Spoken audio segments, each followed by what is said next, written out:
Zero सबसे छोटी संख्या है, पर अध्यात्म में ये अनंत है। एक सबसे प्राथमिक अंक है, पर अध्यात्म में ये अद्वैत का बोध कराता है। ऐसे ही अनेक भेद हैं जिनसे हम परमात्मा के गुणों को शुद्ध रूप में ग्रहण कर सकते हैं। आज की इस वीडियो में हम देखेंगे कि कैसे हम संसार की द्वैत की गिनती से भी उस अद्वैत परमात्मा के शुद्ध अद्वैत गुणों को ग्रहण कर सकते हैं। तो चलिए शुरू करते हैं आज का ये रोचक सफर। आज के इस विशेष विश्लेषण में हम एक बेहद गहरे और दार्शनिक विषय में उतरने वाले हैं। एक सीमित शून्य से लेकर परमात्मा के अनंत स्वरूप तक का ये सफर कोई साधारण बात नहीं है। श्री प्रकाश ग्रंथ के उन परम रहस्यों को हम समझने की कोशिश करेंगे जहां सत्य और एकत्व का साक्षात दर्शन होता है।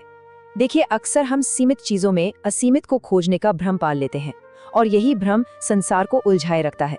तो चलिए बिना किसी देरी के इस अद्भुत विषय की गहराइयों में गोता लगाते हैं। अब जरा इस बात पर गौर करते हैं। संसार और अध्यात्म के बीच का जो सबसे बड़ा अंतर है ना, वो बस इस एक पंक्ति में छिपा है। गणित की भाषा में हम देखें तो शून्य का मतलब बस खालीपन है, कुछ भी नहीं। लेकिन जब बात शुद्ध अद्वैत की आती है तो इसी शून्य के मायने बिल्कुल बदल जाते हैं। एक आत्मज्ञानी की नजर से देखें तो ये शून्य एक ऐसा अनंत समंदर है जिसका कोई और छोर नहीं। ये विचार एकदम साफ कर देता है कि दुनिया की सीमित सोच और आध्यात्मिक सत्य में कितना बड़ा फासला है। अब इस अंक को ही ले लीजिए। अंक 1 के आगे शून्य लगाते जाइए, वो 10 बनेगा, फिर 100, फिर 1000, और ये चक्र कभी खत्म ही नहीं होता। ये एक ऐसा जाल है जिसमें हम उलझते चले जाते हैं। सच कहें तो ये उस असीमित परमात्मा को एक सीमित अवस्था में बांधने का सिर्फ एक भ्रम मात्र है। ये संसार बस इसी शून्य के चक्र में घूमता रहता है और जो अनंत है उसे एक सीमा में देखने की नाकाम कोशिश करता रहता है। और ठीक यहीं पर गुणातीत शब्द का असली अर्थ समझना बहुत जरूरी हो जाता है। गुणातीत यानी जो इन 3 गुणों सत्व, रज और तम के संसार से पूरी तरह परे है। परमात्मा गुणातीत है, उन्हें इन सांसारिक पैमानों या गुणों में कभी भी बांधा ही नहीं जा सकता।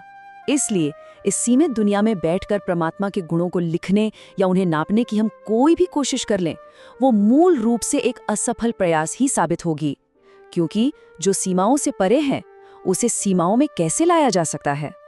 खंड 1, ब्रह्मांडीय कागज और कलम।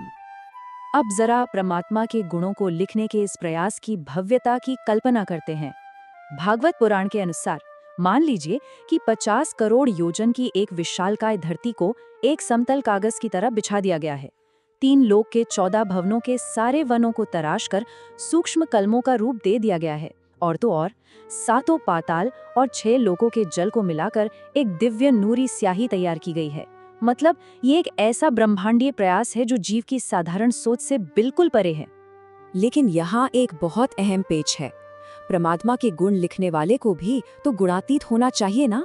सोचिए, अगर लिखने वाला ही माया के गुणों में उलझा हुआ है तो वो उस असीम को एक सीमा में बांधने की भारी भूल कर बैठेगा।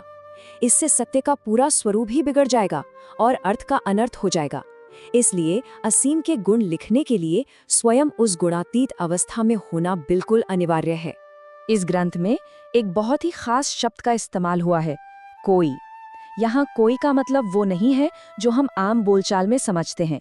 यहाँ इसका अर्थ है मेरे अलावा बाहर जो कुछ भी ये अंतःकरण या संसार दिखाई दे रहा है, जो मैं नहीं हूँ और जो स्वयं से दूर हटकर पूरी तरह माया के वश में आ चुका है। और जाहिर है, जो भी इस माया के वश में है वो परमात्मा के वास्तविक गुणों को कभी छू तक नहीं सकता। खंड 2, पाताल और लोकों की स्याही। जमीन के नीचे 7 पाताल की गहराइयों से सारा पानी उबलकर ऊपर आ रहा है। ऊपर के 6 लोकों से सावन के मेघ बरस रहे हैं। जरा इस दृश्य की गंभीरता को महसूस कीजिए।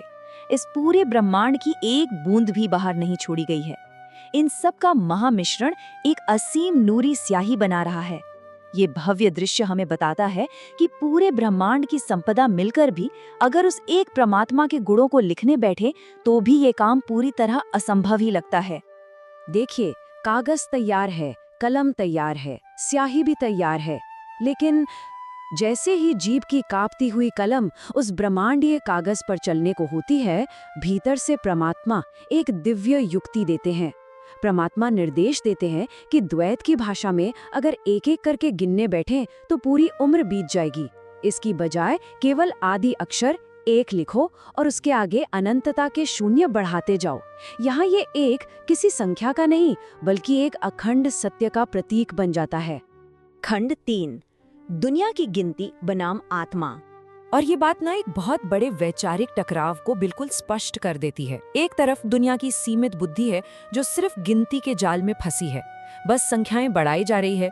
लेकिन दूसरी तरफ शुद्ध आत्मा का वो गुणातीत भाव है जो संख्याओं में नहीं उलझता। वो उस अखंड वन के रस में पूरी तरह डूबा रहता है। शुद्ध अद्वैत चेतना ये साफ देखती है कि शून्य बढ़ने से संख्याएं नहीं बढ़ रही, बल्कि उसी एक परमात्मा के अनंत आयाम और गहरे होते जा रहे हैं। संसार की बुद्धि कैसे दौड़ती है?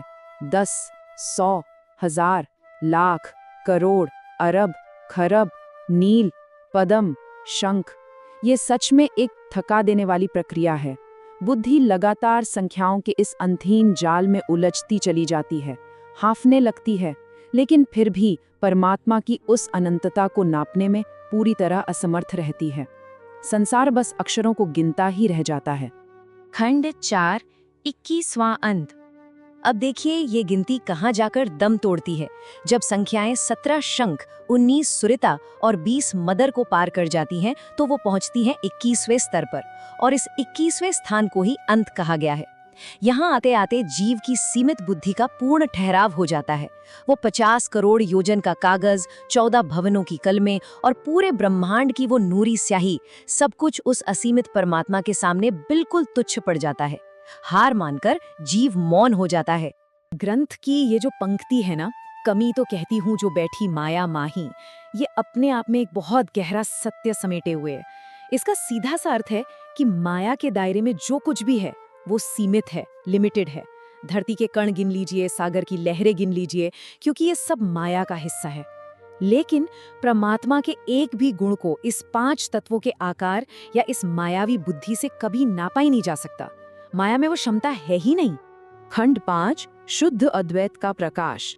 इस चरम अवस्था में आकर वो सारे ब्रह्मांडीय कागज, कलम और वो थका देने वाली अंतहीन संख्याएं सब विलीन हो जाती हैं।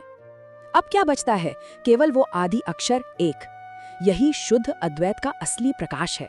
यहाँ पहुंचकर जीवात्मा पूरी तरह से परमात्मा के उस अखंड स्वरूप में लीन हो जाती है। गिनती का वो सारा शोर एकदम शांत हो जाता है और चारों ओर केवल एक रस, एक प्रकाश ही शेष रह जाता है। और इस पूरी चर्चा का सबसे बड़ा, सबसे अहम निष्कर्ष यही है, जब संख्याएं समाप्त होती है ना, ठीक तभी असल में अनंत का बोध जागृत होता है। परमात्मा के गुण गिनने का जो अहंकार था या जो बुद्धि का प्रयास था, वो खुद ब खुद मिट जाता है। और जब उस गुणातीत परमात्मा का साक्षात प्रकाश सामने आता है, तो जीव और परमात्मा के बीच कोई द्वैत, कोई दूरी नहीं बचती। रह जाता है तो बस शुद्ध अद्वैत। तो अंत में हमारा ये विश्लेषण हमें एक बहुत ही गहरे सवाल पर लाकर खड़ा कर देता है। अगर माया वास्तव में शून्य है और केवल वो वन यानी परमात्मा ही एकमात्र सत्य है, तो क्या संसार की इस अंतहीन गिनती को छोड़कर हम उस शुद्ध अद्वैत के अखंड स्वरूप में स्थित हो सकते हैं? ये एक ऐसा विचार है जो हमारी आम बुद्धि से बहुत परे है और एक गहरे आत्ममंथन की मांग करता है। शून्य से शुरू हुई ये यात्रा आखिरकार उसी एक के अनंत प्रकाश में जाकर विलीन हो जाती है।